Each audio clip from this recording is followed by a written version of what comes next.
are here with Milan Kordestani. He is the founder of The Doe, which is a new publication out there, well, fairly new, telling stories and, reporting in a very different way. Thank you so much for joining us, Milan. Thank you for having me. I'm excited to be here. So before we get started, it is Media Month here on the Insomnicat Show. So we are focusing on different types of media and journalism. And so, before we dive into that and the publication, why don't you tell us a little bit about yourself? You're somewhat of a serial entrepreneur, right? And your journey to The Doe. Sure. So I'm from the Silicon Valley originally. Grew up in that whole tech world.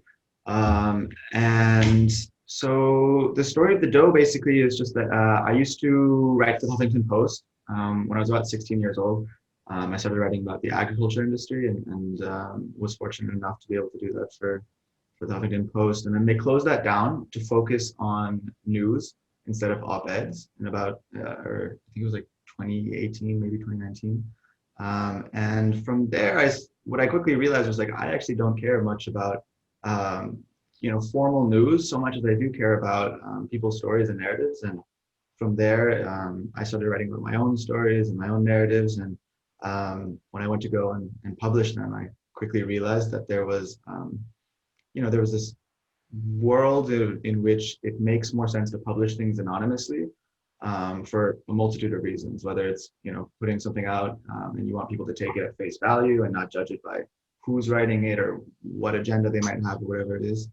And then the other is, of course, protection, saying something without getting canceled or doxxed or whatever else. And so that's kind of how The Doe was born. So let's talk about the Doze Mission. On the About page, it's mentioned that the big six media conglomerates use algorithms to reinforce echo chambers, and The Doe takes a radical new approach. Tell us a little bit about what that means. Yeah, so it's a big question because we do so many different things to try to fight that idea of an echo chamber. So I guess the simplest way to start with that is that even in the way that we do our marketing, it's very unorthodox. Most publications go out and they buy ads, Facebook, billboards, whatever it is, Instagram, LinkedIn. We initially actually decided against doing that because we tried to think of what are the methods that are the most effective way to reach the large masses of people to then sit back and say, what is our audience? Whereas the difference is when you use Facebook and Instagram and all them, you have to assume what your audience is, tell Facebook that, and then they'll tell you what those people are. Right. So we went with this mass approach, and you can see it on our Instagram, but we have an audience there of about 300,000 or so, and still growing, of an audience that we built through DMing people and just saying, hey, we saw that you are interested in X, or we saw that you follow this account, you might be interested in The Doe. And just going from there and just seeing what converts. So that's one way that we try to fight the echo chambers. And the other way is that we're just not a part of those six media conglomerates. We're independent. And so our only duty is to uphold our mission, which is to foster or promote civil discourse and start conversations we otherwise couldn't have. So you mentioned you guys reach out to people, right? Like you say, oh, hey, you may be interested in this now. Or is it people reaching out to people, or are you guys using any sort of AI or, on the back end, or is it just you're using human to human to make that connection? Mostly bots. And then what happens is we'll use our bot service basically, and it'll go out and say we send out, 100,000 DMs to someone's following. It's kind of a spray and pray technique, right? So we go and we assume that 100,000 people from one audience are going to see this message, and then they have to make the choice of whether they want to follow or not, or message us and ask us more questions. That's part of our difference as well, is that we respond to all the DMs that come through.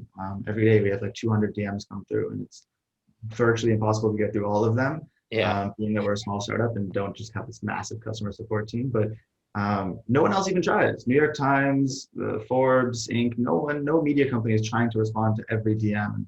We want to make sure that we feel reachable, whereas everyone else wants to feel like they're really far away from people. So people will respond saying, hey, I got this bot message. I don't know if it's real, but you guys seem really cool and authentic. Is this real? Should I follow them? So, yes. then there's about like 10% of people who respond and say, hey, I hate that you guys are sending botted messages. It's just like text message campaigns or email campaigns. And we're like, well, sorry, it's Yeah. really effective. But yeah, and also, I mean, the mere fact that you have humans answering it, right, is Right, really important, because you're making that connection. We talk about that all the time, especially with social, where it's that human connection that changes the game a right. bit. Right. And it does, especially when someone has a really, just wants a clarification on something, or, simply asking, hey, how can I help support you guys? it takes 30 seconds out of someone's day from our team to respond to that message, which can lead to a conversion of, a paid subscriber or a fan or whatever it is. So yeah, it really does matter. So how does the Doe, there's so much going on in the world, and the reason I really like this is that anonymity to it, and it's kind of going to lead into some of the stuff I wanted to ask you down the line. But how does the Doe try to promote more of this discussion around topics that may be ugly, and we're seeing so many people talk about and fight about, I should say, not even talk about. No, there is no discussion anymore. There's just arguing even amongst family members. So how are you guys really trying to change that? Yeah, I mean, that's the question we kind of wake up every day and ask ourselves, through the different teams, especially at the Doe. Through the technology that we're building, that question comes up a lot. We ask ourselves things like, should we include a comment section on the site? Why or why not? What can that add? What can that detract? What questions does that then open up? Like, what is hate speech? Do we moderate hate speech? What is violent speech? And so from a technical standpoint, we kind of decided really early on that we would wait until later to tackle that question, kind of just let the players who are already good at fostering discourse, like Facebook, Instagram, Twitter, all of them, host that conversation and they deal with those questions, and we just spark the conversation. But yeah, I mean, now we're getting closer to trying to figure that out, of like, how would we want to actually post that as well. But I guess, further to answer that question, I guess we, from an editorial standpoint, it's generally when you want to share marginalized voices, which is what we do, it starts some pretty intense conversations. A marginalized voice is generally marginalized for a reason. For example, whenever we publish Black conservative voices on our publication, that tends to draw in the biggest uproar. A lot of people will just go in our comment section and be like, unfollowing, didn't want to see this, why is this on my timeline, whatever, those kinds of things. Luckily now we're at a point where we have like fans of the Doe who will come in and argue with those people and say, hey, this, the publication doesn't actually have a stance on these things, they're just trying to elevate these in conversations. But it's definitely a challenge, and every day we're definitely tested to see how people are going to respond to things. So. I really like that. I enjoy that, because I think that's what the media was supposed to do initially, right? I mean, those news, they were supposed to just put it out there and be a place to host that information, right? I mean, they don't take a particular stand. They're not supposed to take a particular stand. So that's really one of the draws here, in my opinion. Yeah, it's it leads back to what you were saying about the 6 media conglomerates, right? If there's 6 media agencies that are controlling the news, they all have their own agendas that respond to stakeholders. Here, our literal agenda is to start these conversations, not to push an agenda. Right. That is our agenda, is starting a conversation. Right. So, yeah. It's interesting too, because you're totally in uncharted space with like the opt-ed, sort of anonymous opt-ed, so it's almost like you do have to sort of, okay, how's it going to make those decisions, because you are doing something that's so unique. Right. And so again, one of the case examples, when all the Black Lives Matter protests were happening, we had this life coach. He was a Black life coach, talking about how he disagrees with the Black Lives Matter protests happening. He talked about the racism he sees and doesn't see and whatnot. And, that drew a lot of uproar. And why would you publish this? Why would you give that voice a space? But the interesting thing is those things, like those stories, don't have a place otherwise. They go on Medium and, maybe they'll see some amount of audience, or they'll get flagged and so many comments will come in pouring in saying that you're terrible and go away. So it's just been this really intense mission of how can we curate an audience that genuinely wants to have elevated discussions. Right. Do you feel like partially you're also giving a voice to people who would not have a voice otherwise, or a platform for that voice? Yes, definitely. The token question we get asked a lot is, what do you do when a white supremacist comes to you and tells you that they want to talk about why white supremacy matters? We have yet to do that. We've yet to publish that narrative because no one's come to us really. We had one individual come to us and say, "Hey, I am really passionate about my white heritage and I would like to write about it. Would you do it?" And it didn't end up. We didn't end up publishing it for a variety of just reasons of working with the person. But yeah, we get questions like that a lot, and the way we generally respond to it is case by case. We see the narrative that comes through, we see the pitch, and we say, okay, yeah, we're interested. Let's see a narrative. Let's see what it actually looks like. And if it comes through and it follows all of our rules, which is one, the main purpose of this piece needs to be that it starts a conversation.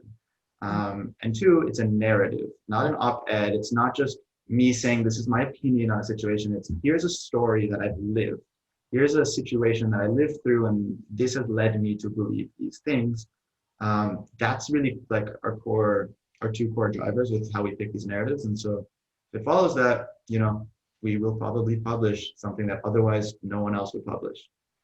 Well, that's important. That second point there, it's almost like, because everybody can say, well, I believe this, or I do this, and that's it, but you're forcing people to really look at why, to provide some backup to why they believe what they believe, whatever it is, and even if it's not in line with your beliefs, it doesn't mean you're not going to publish it as long as it meets certain criteria.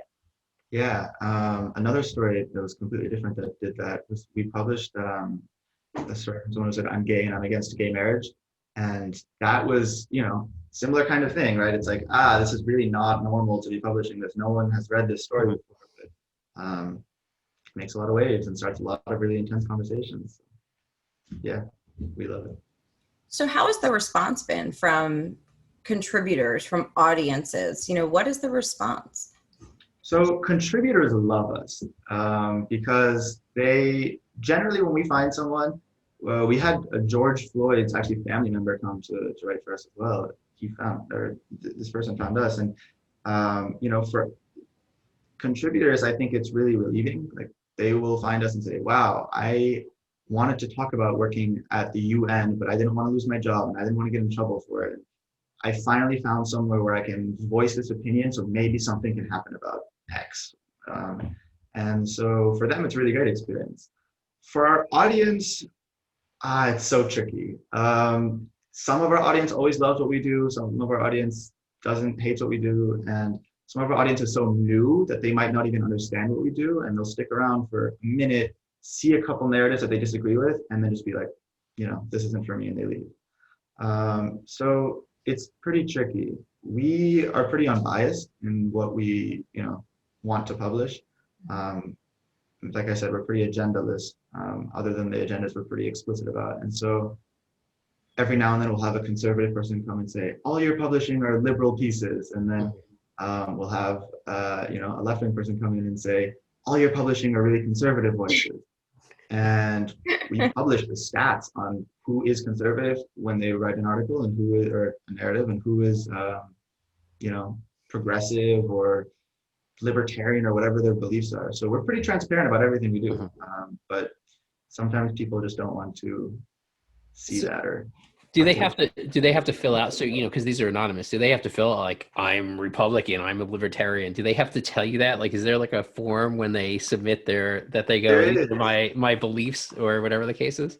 So generally, look, the people are anonymous to the public, but they're not, to me, they're anonymous. I try to keep myself out of that. But to the editorial department, they're not anonymous. They have to be verified. Everyone, is verified generally for two things. One, are you the person you are saying you are? And two, is this story that you're telling us something that actually happened to you? And so there's a verification process that goes on. And through that process, they do get a survey that says, hey, tell us about your beliefs. Tell us what you want your anonymous username to be, things like that. And the idea behind that was that because you don't know the person that's writing this, we still want you to know a little bit about the person, enough to say, okay, these are the biases or tendencies that this person has to lean towards. So it's like a grain of salt, almost like you're taking it before reading someone's Gotcha. narrative. So we talked about this for a moment, that the power of the narrative and how, the way you're doing this causes people to really kind of back up their claims and their Right. views. So how does that differ from, how does this style, like, what do you think news stories are missing when it comes to the story? Like, we're really big on storytelling here. We love storytelling. So this is the storytelling of news, like Yeah. hard news storytelling in a sense, So what is it that traditional, news publications are missing when it comes to Yeah. the story aspect? So I think there's two parts to this. I think one is the way we do it with the anonymous piece allows for a freedom. There is this element of freedom of like, I can just speak my mind on this and just be really transparent about it. And it's not going to do anything that exciting for me because I'm not going to get a whole bunch of press for this. The way sometimes people will publish things. And then two, I'm not going to get in trouble for this. And so that's one part of it.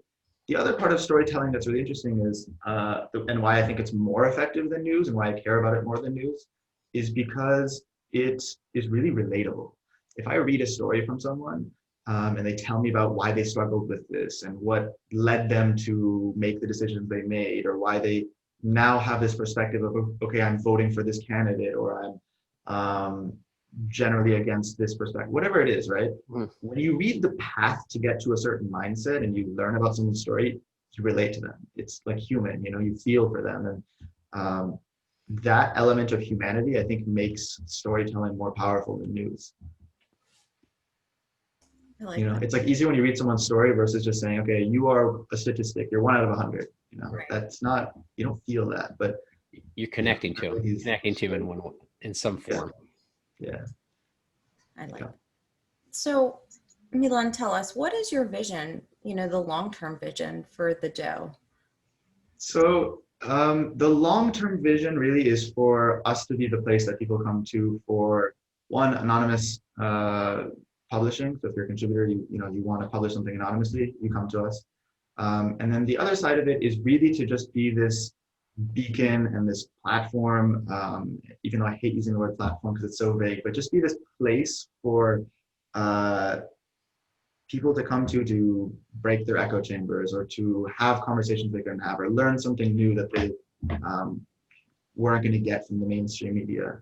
So just being that home, I guess, for both the anonymous narratives and two, for having really new and interesting conversations. Well, I absolutely, I think that's an amazing mission. Brian, is there anything else you want to talk to Milan about? No, I think it's amazing what you guys are doing, like opening up that, I'm going to use the word platform too, right?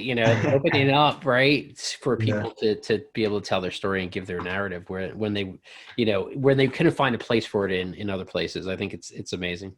So yeah, thank you. I appreciate that. Thank you for doing that work. Thank you.